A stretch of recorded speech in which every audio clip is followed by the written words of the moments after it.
Doctor గారు ఒకరు ఈ విధంగా అడుగుతున్నారండి. నాకు పెళ్ళైన స్నేహితురాళ్ళు ఉన్నారు. వాళ్ళలో చాలా మంది వాళ్ళ హస్బెండ్ గురించి చాలా గొప్పగా చెబుతారు. రోజుకి 4-5 సార్లు సెక్స్లో పాల్గొంటారని, చెప్పలేనంత సుఖాన్ని కలిగిస్తారని, ఆ సుఖంతో వాళ్ళు ఆ సమయంలో తమని తామే మర్చిపోతారని, ఒక రకమైన మత్తు ఆవహిస్తుందని ఏదేదో వర్ణిస్తారు. నాకు ఇటీవల కాలంలో కొన్ని పెళ్లి సంబంధాలు వచ్చాయి.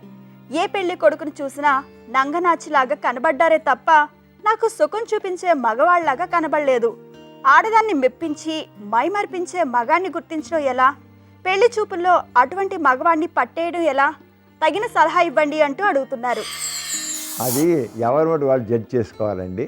అంచేత మొట్టమొదటి వాళ్ళతో కొద్దిసేపు పెళ్ళి అంటే అన్నీ ఒప్పేసుకోవడం కాకుండా ఇద్దరు ఒక రోజు మాట్లాడుకునే గంటల మాట్లాడే పెళ్ళి చేసుకుందాం అనుకున్న చేత ముందు ఇద్దరు కూర్చుని పరస్పరం మాట్లాడుకోవాలి. వాళ్ళ హావభావాలు తెలుసుకుంటాయి, తర్వాత వాళ్ళ టేస్టులు తెలుస్తాయి, వాళ్ళు ఎలా ఉన్నారంటే తెలిస్తే దాని నంగనాచిలా ఉన్నాడు పిచ్చి అందరూ నంగనాచలు ఎందుకు అవుతారండి? ఎక్కడో ఒకటి ఆవిడకి నచ్చపోవచ్చు, అందరూ నంగనాచలే అవ్వరు. ఆవిడనుకోనంగా లేకపోవచ్చు వేరే విషయం. అందుకనే ఆవిడ పెళ్లి చేసుకోవాలంటే మాత్రం ఖచ్చితంగా ఒక రోజంతో 2 రోజులు 3 రోజులు మాట్లాడుకుని కలిసి రెగ్యులర్గా ఇద్దరు కలిసి మాట్లాడేది.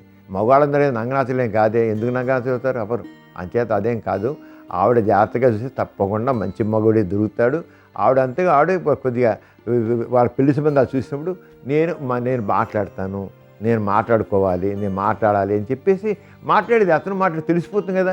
ఇద్దరు కొద్దిగా మాట్లాడి నచ్చిన వాళ్ళు ఉంటే కొద్దిసేపు తర్వాత ఫోన్లో మాట్లాడండి, ఇంకో రకంగా లెటర్స్ రాసుకోండి, ఇంకో రకంగా చేసి కొంతకాలకి ఆడు నచ్చిన వాళ్ళు చేసి కొంతకాలం తప్పకుండా వచ్చిపోతాడు కదా.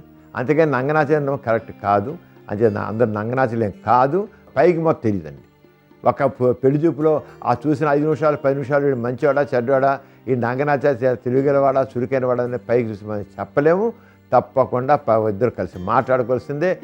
అప్పుడే కరెక్ట్ అవగాహన వస్తుంది. చూశారు కదండి ఇవాల్టి సుఖజీవనం కార్యక్రమం. మీకు కూడా లైంగిక సమస్యలు కానీ సంతానలేమి సమస్యలు ఏమైనా ఉంటే మీ సమస్యలను వాట్సాప్ ద్వారా పంపొచ్చు. 8008532087 అనే నెంబర్కి వాట్సాప్ చేయండి.